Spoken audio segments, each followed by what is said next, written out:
Bismillahirrahmanirrahim. Assalamualaikum students. Today we are going to start very easy topic जो कि in fact a general topic जो कि आप daily life में अक्सर जो है वो ऑब्जर्व करते रहते हैं और इसको मतलब आप एक जनरल टॉपिक एक इंग्लिश का ऐसे भी कंसिडर कर सकते हैं. ठीक है, तो we started from its name that is the forms of energy. Energy की बहुत सारी फॉर्म्स हैं जो कि आप छोटी क्लासेस में भी पढ़ के आ चुके हैं. You are very much familiar with it कि एनर्जी क्या चीज़ है और इसकी फॉर्म्स क्या हैं. तो बेसिक जो एनर्जी की दो टाइप्स हैं या फॉर्म्स हैं वो हम पढ़ चुके हैं, काइनेटिक एंड पोटेंशियल एनर्जी. और वो है किसकी फॉर्म? वो है मैकेनिकल एनर्जी की फॉर्म. तो first of all by name में जो है एनर्जीज की जो फॉर्म्स हैं उनको एक्सप्लेन कर देती हूँ. We start with mechanical energy, heat energy, electrical energy, sound energy, light energy, chemical energy and nuclear energy. 7 types of energies are mention here और इनको आप एक्सप्लेन भी करेंगे, इनकी डेफिनेशंस बताएंगे और इनकी एग्जांपल्स बताएंगे. बेसिकली दो ही हेडिंग, सब हेडिंग्स ईच हेडिंग के अंडर आएंगी. ठीक है, number 1 is the mechanical energy. Mechanics से हमेशा याद रखिएगा कि हमेशा बिकॉज ऑफ पोजीशन और energy, the energy possessed because of the position and the motion of the body is called the mechanical energy. Object बैठा है किसी जगह पे, किसी हाइट पे है, किसी डिस्टेंस पे है या ऑब्जेक्ट इज मूविंग समवेयर, तो इन दोनों की वजह से जो एनर्जी होगी that is called the mechanical energy.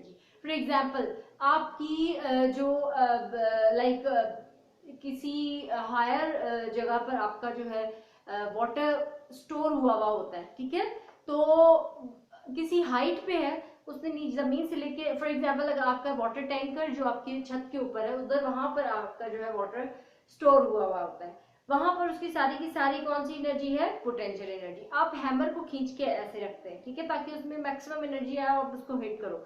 यहाँ पर जितनी भी उसकी एनर्जी है सारी की सारी पोटेंशियल एनर्जी. जब वो मूव करता है all the energies are the converted into kinetic energy. ठीक है, तो these are the examples. Now comes towards the heat energy. वो एनर्जी जो कि आपको वोमेट से मिलती है, गर्माइश से मिलती है, that is basically the heat energy. ठीक है, और ये एनर्जी कहाँ से आती है? लिविंग बॉडी से भी आती है, सन से भी आती है. ठीक है, तो this is also very important energy जो कि लाइफ का बहुत इंपॉर्टेंट पार्ट है.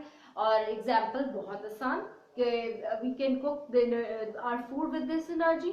We can the form of solid solid change its state because of this energy. ठीक है, like solid से liquid, liquid से material change its form because of its this energy. Now comes to the electrical energy. Electrical energy.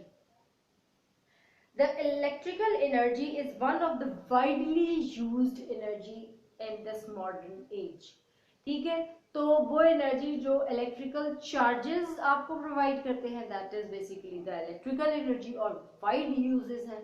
They are used in homes, in industry, for the running of industries, factories और offices. हर जगह पर जो है ये आपके generators जो है एनर्जी जो स्टोर होती है that is electrical energy. Now comes to the sound energy. Comes to the sound energy. Definition sound की क्या है? Sound is basically the vibration, name of the vibration. कोई भी चीज वाइब्रेशन प्रोड्यूस करेगी तो इसका मतलब है that it's produce the sound. ठीक है, तो वाइब्रेशन से जो एनर्जी प्रोड्यूस होगी that is called sound energy. तो वो कहाँ यूटिलाइज होती है? Obviously in music, in playing some guitar, some piano, some other instruments, the energy produced as sound energy. Now comes to the light energy. Light energy की सबसे बड़ी source, you are very much familiar with it, कि वो क्या है? that is sun. ठीक है, कहाँ यूज होती है? एग्जाम्पल्स कहाँ है इसकी? यूजेज कहाँ है? अच्छा, यहाँ पर आप यूज की भी इसके साथ डाल सकते हो कि ये यूज कहाँ पर होती है. सब हेडिंग इसमें यूज की भी लगा लीजिए कि कहाँ कहाँ ये एनर्जी यूज होती है. ठीक है, अच्छा जी, यूज कहाँ होती है लाइट एनर्जी? सबसे ज्यादा लाइट एनर्जी जो है वो जो यूज करते हैं वो हमारे प्लांट्स करते हैं for the formation of their food, and this process is called photosynthesis. You are very much familiar, जो बायो के स्टूडेंट्स हैं, इवन जनरल साइंस में भी आपने पढ़ा होगा फोटोसिंथेसिस के प्रोसेस को डन करता है plant in the presence of the light. और फिर ऑब्वियसली आप आजकल तो मॉडर्न एज में लाइट को जो है इलेक्ट्रिसिटी में भी चेंज किया जा सकता है यूजिंग द मॉडर्न कन्वर्टर्स, जो पैनल प्लेट्स होती हैं उसको. chemical energy. Chemical energy is basically the energy which is produced by the food, ठीक है. और the chemical energy is present in food, fuel and in other substances, ठीक है. Like आप खाते हो फूड, ठीक है, बर्न होता है, दैट इज, और आपकी बॉडी को एनर्जी मिलती है, ठीक है.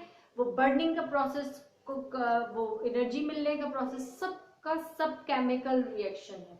तो ये एनर्जी जो आपको फूड से मिलती है दैट इज कॉल्ड द, और नेचुरल गैस से मिलती है, नेचुरल कोल से मिलती है, these are called the electrical energy और सॉरी केमिकल एनर्जी. और द केमिकल सेल्स, जो आपका इलेक्ट्रिसिटी को जनरेट करते हैं वहां पर भी जो एनर्जी होती है केमिकल एनर्जी होती है, जो इलेक्ट्रिकल एनर्जी में चेंज होती है.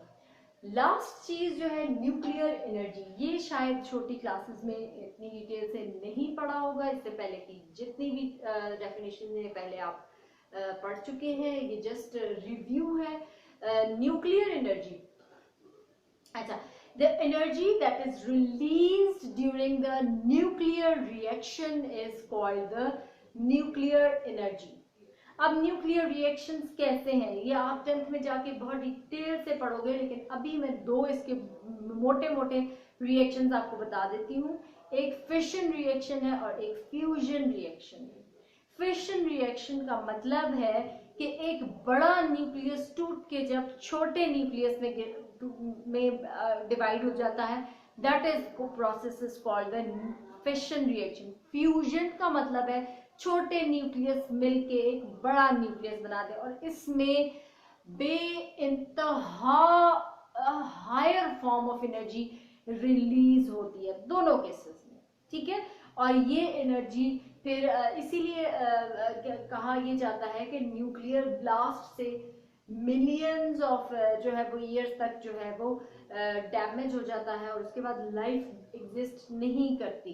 तो अगर एग्जिस्ट करती है तो उसमें बहुत सारे लाइक ड्रॉबैक्स होते हैं. तो इसीलिए कहा जाता है कि बहुत ज्यादा डिस्ट्रक्शन होती है. और ये न्यूक्लियर रिएक्शंस कहाँ हैपन होते हैं in this universe? They are all the time happening at sun. इसी वजह से सन इतने डिस्टेंस फ्रॉम अर्थ होने की वजह से भी वो कॉन्टिन्यूसली हमें एनर्जी प्रोवाइड करता है, क्योंकि वहां पर ये रिएक्शंस होते रहते हैं और लार्ज अमाउंट ऑफ एनर्जी वहां से रिलीज होती है और यहाँ तक पहुंचती है in the form of light, in the form of heat, ठीक है. तो दिस इज बेसिकली द, क्योंकि न्यूक्लियर आपको पता है, न्यूक्लियर नाम से ही that is the central central portion of the nucleus. और वो जब न्यूक्लियस इन्वॉल्व होता है किसी चीज में, किसी रिएक्शन में, तो जो एनर्जी प्रोड्यूस होती है that is called the nuclear energy. The topic was just the recall of your previous topics, जो कि आपका जो है review of your recap of your previous topics जो आप छोटी क्लासेस में पढ़ चुके हैं. Again, I request you to subscribe the channel and please don't forget the bell icon. Thank you very much.